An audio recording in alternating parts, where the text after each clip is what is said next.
Welcome to this channel. In case you're just meeting us for the first time, this is Victory Voice News Ogenende Wo. Yes, where we are doing the freedom fight thing to the core. Oh yes, we are here. Simon Ekpa has shocked everyone. The Prime Minister himself.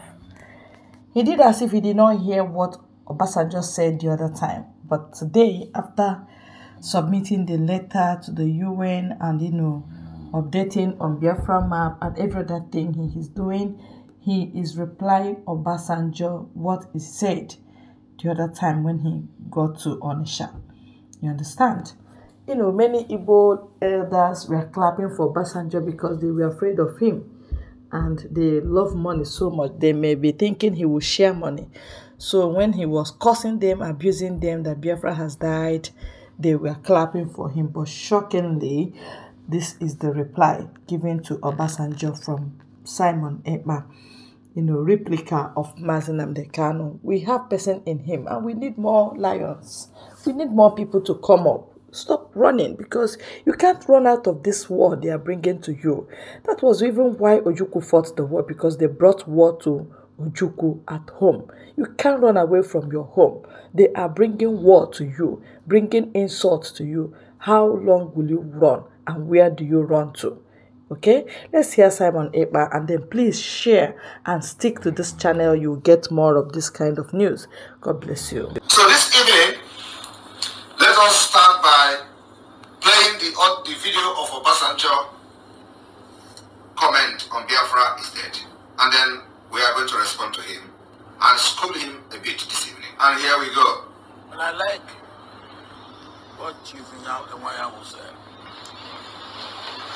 I believe on the 13th of January 1970, Biafra died and was buried. Actually, in the house of my friend here, Chief Simon Okeke in Amici. Is that correct?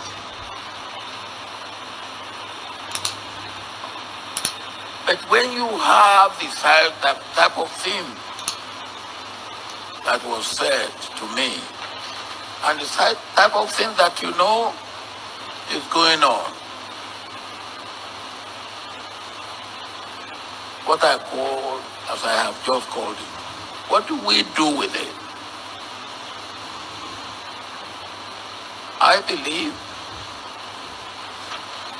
we have to go back to the scripture, which says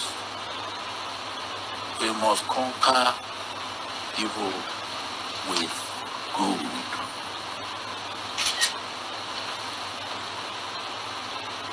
And whoever you are, wherever people are being afraid of you,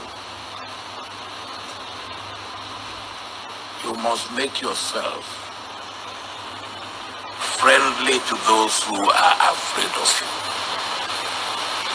Does that make sense to anyone? That does not make sense to me. When people are afraid of you, you must make yourself available to those who are afraid of you. It doesn't make sense. But I want to inform Obasanjo this evening.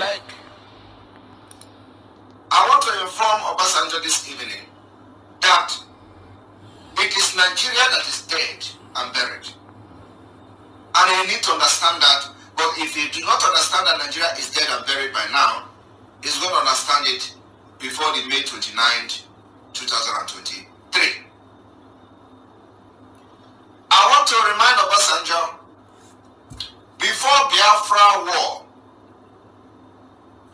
before 1967, there were no butchering of people in Benue State. I want to inform Obasanjo that before 1967, there were no IDP camp in Benue State. I want to inform Obasanjo that before 1967 Biafra genocide, there were no Boko Haram Nigeria. I want to inform Obasanjo that before the 1967 Biafra genocidal war, Yorubas were not being slaughtered by Fulani terrorists. I want to inform Obasanjo that in all these things and many more that I have not mentioned, what led to Biafra war was the killing of Ndi Igbo and people from the old eastern region in Nigeria. Killing of Ndi Igbo, the pogrom against Ndi Igbo, just Ndi Igbo. Then, the other ethnic group has not joined in, the victims. Before Ojukwu decided to come to rescue Biafra people, the Benue were not being butchered. The Hausa people were not being butchered. Other Christian indigenous people in Nigeria were not being butchered. Yorubas were not being butchered. It was only the Igbo people that was the target. Today, after the Biafra war, the reason Ojukwu went to war to defend Ndi Igbo has multiplied, and the situation is in the worst stage. What led Ndi Igbo to begin to declare independence of Biafra is now happening to the people of the Middle Belt. What led Ojukwu to decide to stand his ground and say that it is time we pull out of Nigeria is not happening to people in Yoruba land. What led to the Biafra genocidal war is now happening to other indigenous people in Nigeria. It is their turn. In addition to that, the killing of Ndi Igbo have increased from the killing of 1945, from the killing prior to independence, from the killing that led to the declaration of Biafra.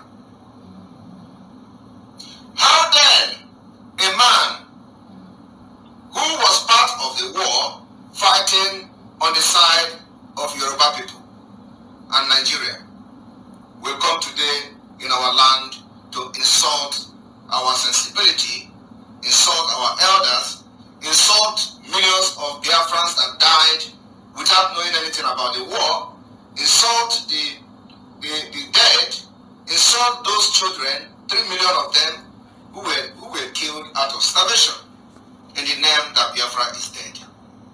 If what led to Biafra war is now happening to other indigenous people, what will give the Obasanjo the impetus, the moral justification to come to our land and insult us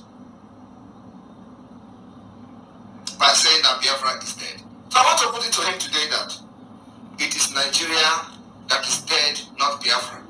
And he is going to be alive to watch how Biafra will bury Nigeria this year. I am telling you, we will open the ground and put Nigeria inside. You know what I mean? Nigeria will be buried this year. And Obasanjo will witness it. Obasanjo has become a national disgrace. He has become a national failure. The blood of the Biafra people in massacre is now running after him. And he is going to be disgraced, before he will join his ancestors. Mark my word. Obasanjo will come to Biafra land to say that Biafra is dead and buried. While in his own southwest, Fulani are butchering his people. Obasanjo, in the midst of the killing of Ndi Igbo, burning their businesses in Lagos, he came to our land to tell you and remind you that Biafra is dead. If Biafra is dead, why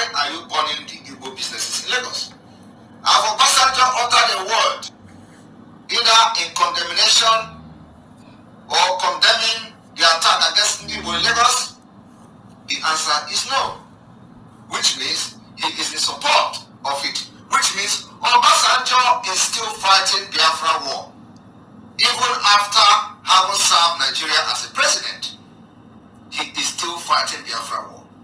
If it is not fighting Biafra war, as Obasanjo, as he claimed to be statesman, taking any decisive step to caution those who were attacking Ndigbo and burning their markets in Lagos. At least, he's his people. Only for Obasanjo to carry his dead body to Biafra land to insult us. And of course, those people that will always come to write against Simon Ekpa will be there clapping for him. Very shameless elders. Tell Obasanjo that the Biafra government in exile has been activated and Simon Ekpa is the Prime Minister. And from the activation of the Biafra government in exile, we are going to bury Nigeria this year. Mark my word. We will bury Nigeria this year and get our freedom. And if Obasanjo is going to be an obstacle, he will also be buried. Because everybody that fights for Nigeria has always died. If you serve Nigeria, you will come back in shame. Obasanjo should be praying for forgiveness from God for participating in an injustice, for participating in genocide that has not paid off. The Biafra war, trying to save one Nigeria, has become the biggest mistake. That whoever participated in that war, fighting against Biafra, today, their people are being slaughtered. Danjuma participated in the Biafra war against Biafra in Nigeria. His people is being slaughtered. Gowon, who was the mastermind of the war, his people today is being slaughtered. Obasanjo, who claimed that he has captured some officers and surrendered them to Gowon, his people is being slaughtered. In Ogun State, Fulani terrorists have killed many people where Obasanjo come from. And he has paid the price of fighting against Biafra. So if anybody should be talking about what is dead, that Biafra is dead, it is Nigeria that is dead. And like I said, we, the Biafra government in exile, we are going to bury Nigeria this year. And whoever wants to follow Nigeria to the grave should come and stand on our way. Freedom is not given. We are not begging you to give us freedom. We are going to take our freedom by ourselves, and that's exactly the step we are following. But in order to do that, we have to also recognize those international institutions just for formality, because we know they are corrupt.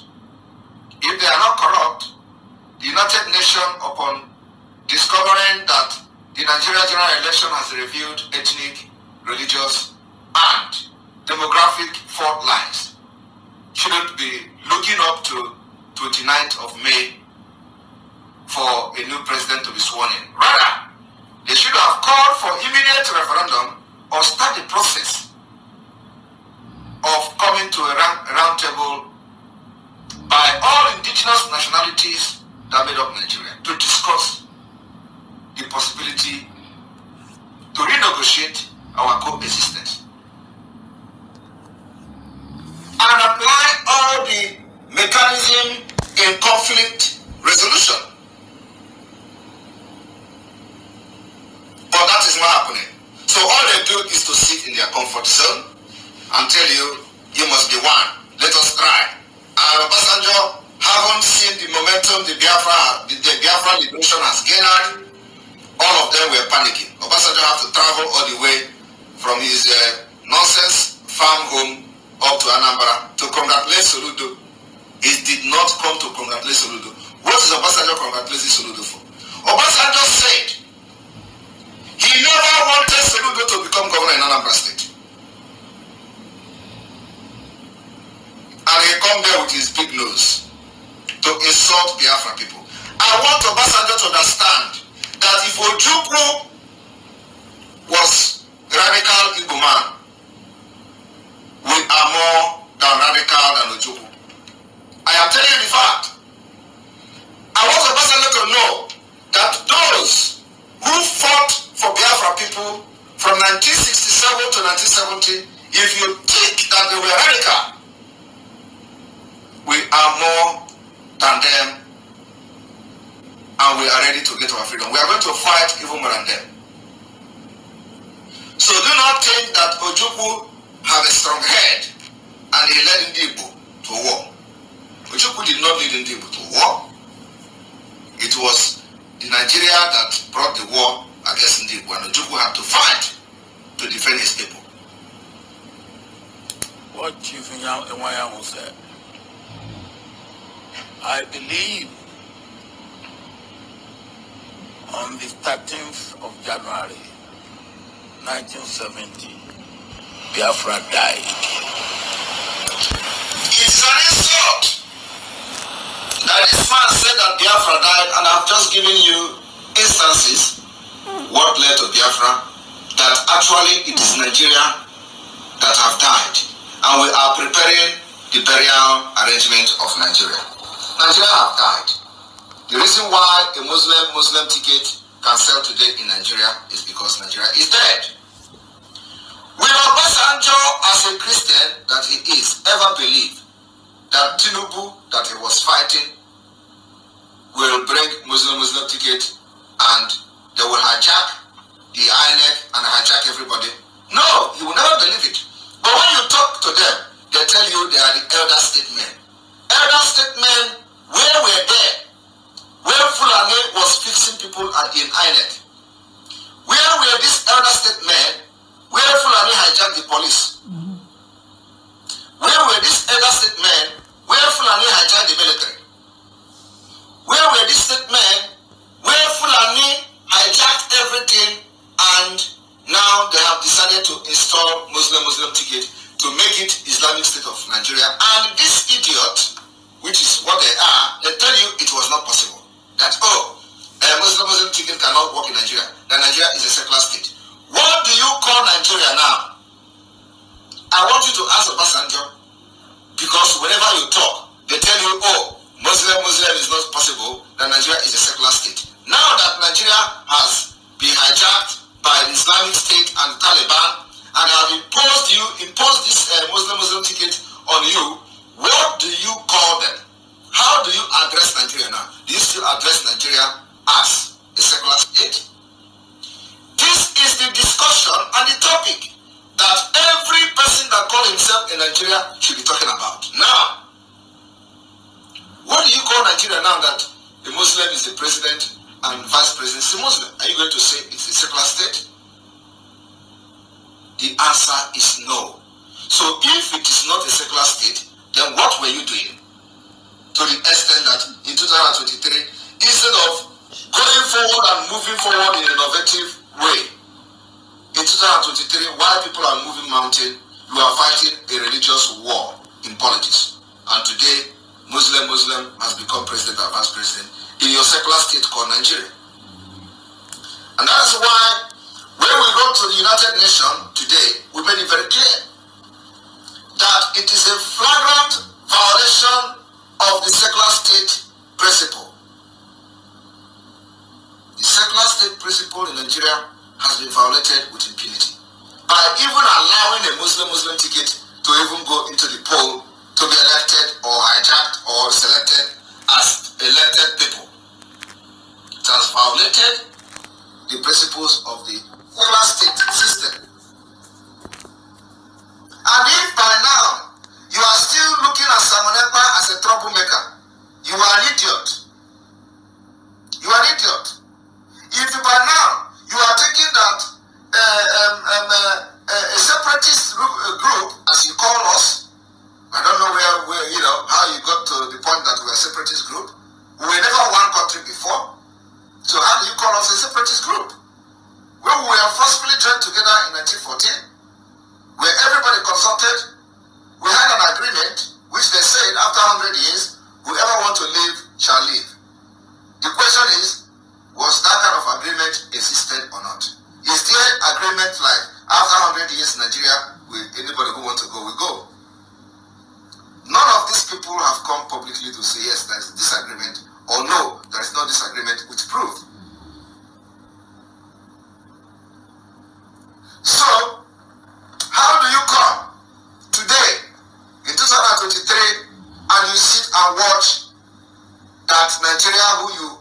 cherish so much with your secularism is now a Muslim ticket. It was before now, from 2015, Muslim taking over the entire sensitive positions in all the government sectors. From police to military, from military to Air Force, from Air Force to Senate, from Senate to the executive, from the executive to the port authority to immigration, to everything, they took over. While you were busy preaching this nonsense and insulting our people, because you can't live more than 20 years anymore, you die off. And then you want people, you want to remain Obasanjo with a former president, a very corrupt man. Obasanjo was the one who wanted a top 10. He was the founder of corruption in Nigeria, in the democratic era of Nigeria from 1999. You see how fearless the guy is and very intelligent. Replica of Mazi Nnamdi Kanu, all of you put together that say he's a saboteur, he's this, he's that. Can you hear? Can you do quarter of what he's doing? Mazi Nnamdi Kanu will be proud of him because he did not allow the light given to him to die down. DOS has sold themselves and quenched the light of Biafra. But God will not allow them because Biafra is a holy mission and it must be accomplished. God will do it. He will use those that are valuable, those that are capable to do it. Yes, that is what we are bringing your way. Please do keep sharing it and until it gets to who it's supposed to get to. God bless you so much.